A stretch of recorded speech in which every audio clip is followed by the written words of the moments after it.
I think it was some investors who said, America likes crispy cookies, not soft and chewy cookies like you make. But Debbie persisted and made a lot of dough. It's almost like successful people have a criticism filter in their head. And part of its function is to deflect destructive criticism. So if somebody says something about you that has no value, your filter deflects it. Rick Mercer, a famous comedian, says, when I did my first one-man show, a critic said, Rick Mercer, you should never set foot on the stage again. Your show is a disaster. He just ripped me apart. But fortunately, Rick's filter kicked in. He says, luckily I was 18 and very cheeky. It could have driven other people from the stage. But another function of the filter is to accept constructive criticism. So if somebody says something that can help you improve, you use it. James Watson, co-discoverer of DNA structure, told me he was criticized when he showed his model of DNA to a chemist. The chemist said, it's wrong. You got the hydrogen atoms in the wrong place. And he really criticized James. Well, James could have ignored the criticism, but he didn't. He said, the next day I thought he might be right. So I changed locations of the atoms, and we knew we were right, and we knew it was big. I'd say it was big. Accepting that criticism won him the Nobel Prize. We got to persist through rejection, because successful people all get rejected. Albert Einstein was rejected. When he first started out, he asked a lot of physicists if he could be their assistant. He was rejected by every single one of them.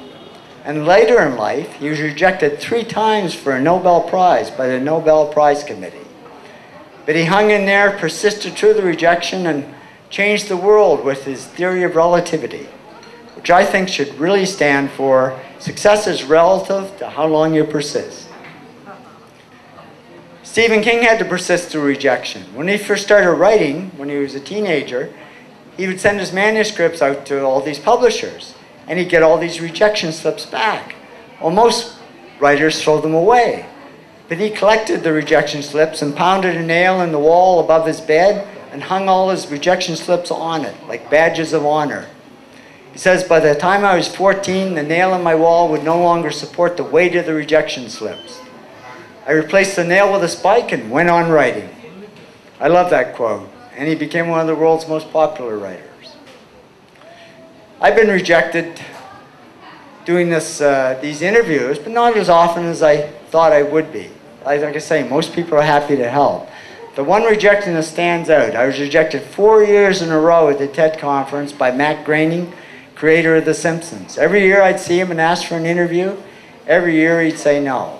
But I kept asking, and on the 5th year he said yes. And he not only gave me a great interview, he gave me my own personal drawing of Bart Simpson. It's hanging on the wall beside my desk to remind me that persistence pays off. We've got to persist through failure, because all successful people fail. Winston Churchill failed grammar in school and failed his army entrance exam not once but twice, and still became the great British Prime Minister. No wonder he says success is the ability to go from failure to failure without losing your enthusiasm. So I say make failure your school, not your funeral. When you fail, crash and learn. Don't crash and burn. And to succeed a lot, it actually helps to fail a lot. Ellie Davis says it's a numbers game. I was going through old files and I can't tell you how many times I failed to get the deal. People say, oh, Ellie, she gets everything. And I say, you should see what I don't get. I get a lot because I do a lot. And remember, Michael Jordan says he missed more than 9,000 shots in his career. He lost almost 300 games. He says, I failed over and over again in my life, and that's why I succeed. And that's why I say failure is really just fertilizer for success. And that's why it feels like shit. So trust me, after 10 years of research, I can tell you these are the 8 traits successful people have in common. And the cool thing is they're all simple things that anybody can do.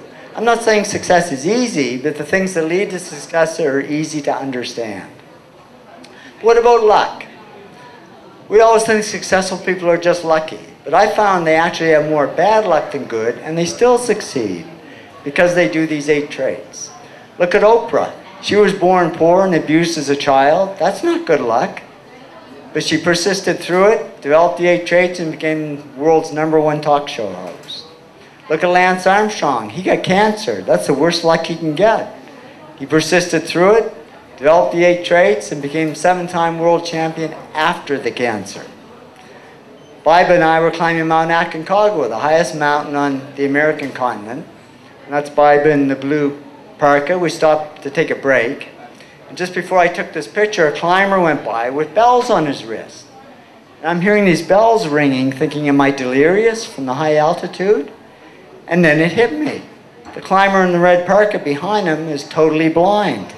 And he's following the sound of the bells up the mountain. That's how he climbs mountains. Turned out to be famous blind mountain climber Eric Weinemeyer. He had the bad luck of going blind when he was 13, but he didn't let it stop him. He followed his passion for climbing, worked his butt off, developed all 8 traits, and has since become the first blind climber to summit the world's highest mountain, Mount Everest. I have many stories of people like Eric who had incredibly bad luck and succeeded because they did those simple 8 traits. And I have just the opposite. Many people who had incredibly good luck, born to wealthy families, health, wealth, everything going for them, and they went nowhere because they sat back in their comfort zones and didn't do any of the 8 traits. So the key to success isn't bad luck or good. The key to success is these simple things. These are the 8 that make people great. I also discovered success is not permanent. It stands to reason if doing these 8 things leads to success, if we stop doing them, then success will also stop. And it does. You know, it's the rock star, movie star, or athlete, or golfer who achieves incredible success by doing them. Then they sit back in their comfort zone and stop doing everything that made them successful because they think that it was really them that did it when it was really the 8 traits. And it doesn't take long before they go downhill. And I can tell you it happens because it happened to me. When I was achieving success, I worked hard and pushed myself, but then I stopped because I figured I'd made it and I could just sit back and relax. And when I was reaching success, I tried to improve and always do good work. But then I stopped because I figured I was good enough. I didn't have to improve anymore. In reaching success, I was good at coming up with ideas because I did these simple things that lead to ideas. But then I stopped because I figured I was this hotshot creative guy and I shouldn't have to work at ideas. They should just come like magic. And the only thing that came was creative block. I couldn't come up with any ideas. In reaching success, I focused on clients and projects and I ignored the money. But then all this money started pouring in and I got distracted by it. And soon I was on the phone all day to my stockbroker when I should have been on the phone to my clients. And reaching success, I always did what I loved. But then I got into stuff I didn't love, like management. I'm the world's worst manager, but I thought I should be doing it because I was the president of the company. Well, it didn't take long for a black cloud to form over my head, and here I was outwardly very successful, but inwardly very depressed. But I'm a guy. I knew how to fix it. I bought a fast car. Didn't work. I was faster, but just as depressed. So I went to my doctor. I said, Doc, I don't understand. I can buy anything I want, but I'm not happy. I'm depressed. It's true what they say, and I didn't believe it until it happened to me. But money can't buy happiness. He said, no, but it can buy Prozac. So he put me on antidepressants. And yeah, the black cloud faded a little bit, but so did all the work. Because I was just floating along. I couldn't care less if clients ever called. And clients didn't call, because they could see I was no longer serving them. I was off buying fast cars and only serving myself. So they took their money and their projects to other people who would serve them better.